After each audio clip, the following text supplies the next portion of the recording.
Howdy, how's it going? My name's Davvy Chappy, and today I'm gonna be getting real racist.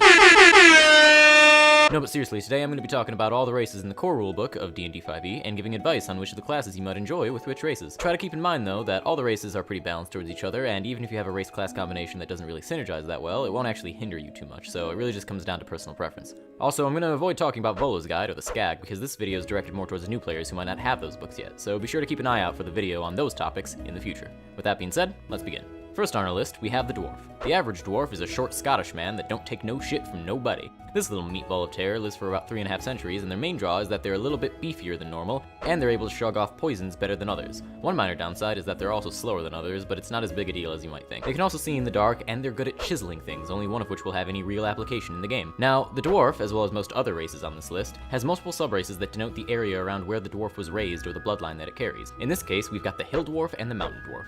The Hill Dwarf gets a minor bonus to Wisdom, making them good at playing classes that feed off Wisdom, namely Clerics, Monks, and Druids. Also, their health gets increased, which is always nice. The Mountain Dwarf is more of a traditional fighter, gaining an increase in strength instead of wisdom, and it naturally knows how to use both light and medium armor, which ironically is actually more beneficial to classes that don't rely on strength, as barbarians have no need for armor, and paladins or fighters will give you the ability to wear armor on their own once you choose those classes, thereby phasing out the point of the Mountain Dwarf using it. My personal opinion on the Mountain Dwarf is to use it on a magic class, as armor won't prevent you from casting magic as long as you're proficient with it. The added strength won't be very helpful, but the extra armor can keep squishy things like sorcerers alive. Moving on, we have the Elf. The Elf is the biggest goddamn Mary Sue. The Elf is a long-lived race that is good at pretty much all the things that matter. Like dwarves and like a lot of the other races, they can see in the dark, they can live for almost a millennium, and they require only half the amount of rest as everybody else does due to their elven trance, which isn't sleeping as much as it is meditating for 4 hours while keeping track of your surroundings. The Elf splits off into 3 subraces: the Wood Elf, the High Elf, and the Dark/Drow Elf. The Wood Elf is faster and wiser than the others, making it perfect for playing a druid or a cleric. Although, let's be honest, we all know what Wizards wants you to play. And the High Elf is more intelligent and can learn a small amount of spells, shoving it firmly into the spot of the wizard and not much else. Now, the Drow is more charismatic and also learns more cool spells,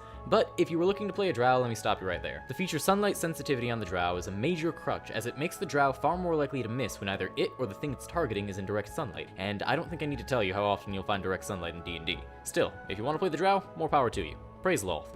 Halflings are the legally distinct small folk of Dungeons & Dragons, named as such because it was the shortest way to not getting sued. They live for about 1.5 centuries, and their main draw is their luckiness. Basically, if they roll a d20 and they get a 1, they get to re-roll their dice, turning the old meme of rolling a natural 1 into a secret advantage roll. In addition, they are naturally dexterous and they can move through anything bigger than them, and they can't be frightened as easily as the other races. Their only downside is that, like dwarves, they're just a little bit slower than the others, which can be a little annoying, but I think that the other features make up for it. The Halfling comes in 2 different flavors of subraces, which are the Lightfoot Halfling and the Stout Halfling. The Lightfoot is a bit more charismatic and can hide behind anything bigger than it, even other people. These 2 features don't exactly have a lot to do with each other, but it lets the Lightfoot benefit from acting as a sort of charlatan, thieving around everywhere and smiling whenever he gets caught. The Stout can be best described as a halfling with dwarf blood in it, because like dwarves, it has a boosted constitution and a natural resistance towards poison. This is just a flat bonus, as literally everybody can benefit from more constitution and resistance, although it does humor the idea of a halfling barbarian. Basically, if you're looking to play a whimsical little luck boy, this is the race for you. Humans, like every other game on the history of the planet, are the generalist race that can be pretty much whatever the hell you want it to be. There honestly really isn't much to say. They get a minor bonus to all their stats to represent their generalist nature, or you can just boost 2 stats and get a feat instead, which is usually worth it. And they must breed like fucking rabbits, because by God they are everywhere. And in the average setting, they make up roughly 70% of the world's population. Also,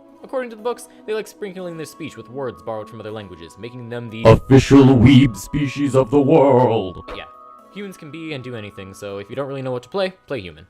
Dovahkiin, Dovahkiin, Alexin los Faring. Dovahkiin, Dovahkiin, Dovahkiin, Dovahkiin. No, but seriously, the Dragonborn is the result of, well, a lot of different things, depending on the setting. From summoning rituals involving dragons to being an ancient race that's been around since the beginning to other unimportant methods. Anyway, the dragon is a short-lived race that actually matures faster than humans and dies faster as well, usually living to be only about 80 years old. They're fairly strong and they have a bit of charisma, but their main draw is their draconic ancestry, which is the dragonborn version of a subrace. Basically, depending on which type of dragon you are, you gain the ability to both breathe an element tied to your color/metal that gets stronger as you gain levels, and you also become more resistant to that same element. Acid for black and copper, lightning for blue and bronze, cold for silver and white, and fire for red and gold. The only color that doesn't have a metallic rival is the poisonous green dragon, although as far as I'm aware, there isn't really a reason for that. Either way, the dragonborn are an awesome race that, like humans, can serve pretty much any role you want, but are more inclined to charismatic classes like sorcerers, bards, and warlocks, just as long as you can hold back the urge to yell out the Skyrim theme every time you charge into battle.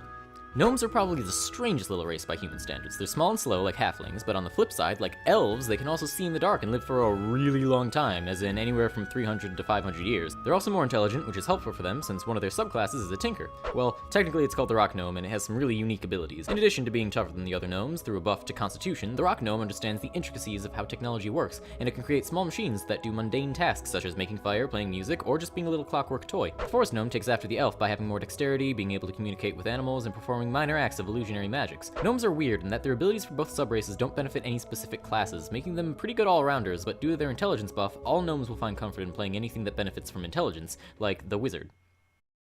Especially the wizard. I think it has something to do with the hats. Right, so, when a human and an elf love each other very much, they cast a very special spell with a very special wand, and then a magical baby owlbear flies down and gifts the happy couple with a bastard babby. Half-elves are the product of an elf doing whoopee with a human, and its abilities all reflect that. It starts out naturally charismatic, and then it can get 2 bonuses from 2 other stats of its choosing, as well as 2 chosen skills to reflect in its human parentage. From their elven side, they can see in the dark, they can't be magically put to sleep, and charms are less effective on them. Also like their human parentage, these guys can really play whatever they want, as charisma is the sort of stat that has a lot of non-combat applications, and being able to put your other bonuses wherever you want really helps give you the freedom in your class picking. Also, I should note that the half-elf is my personal favorite race, as I like my characters to be really charismatic whenever I get the chance, so I can vouch for it being fun to play.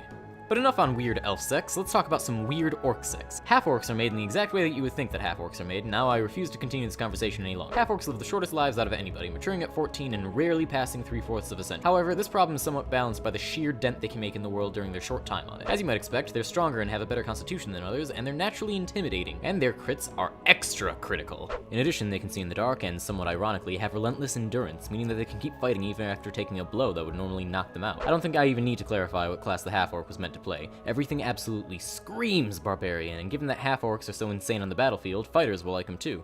That being said, don't feel pressured into being what life is trying to mold you to be. Break the mold. Be the half-orc you always knew you were meant to be. Be that bard that's been buried away deep down inside you. Sing, Clog the Destroyer, sing! And finally, to round this video out, we have the Tiefling. Tieflings are beings with infernal blood in their veins, and as such have a large selection of demonic-themed powers at their disposal. As you might expect, they can see in the dark, they're resistant to fire, and they have a small selection of notably dark and edgy-themed spells that they can cast naturally.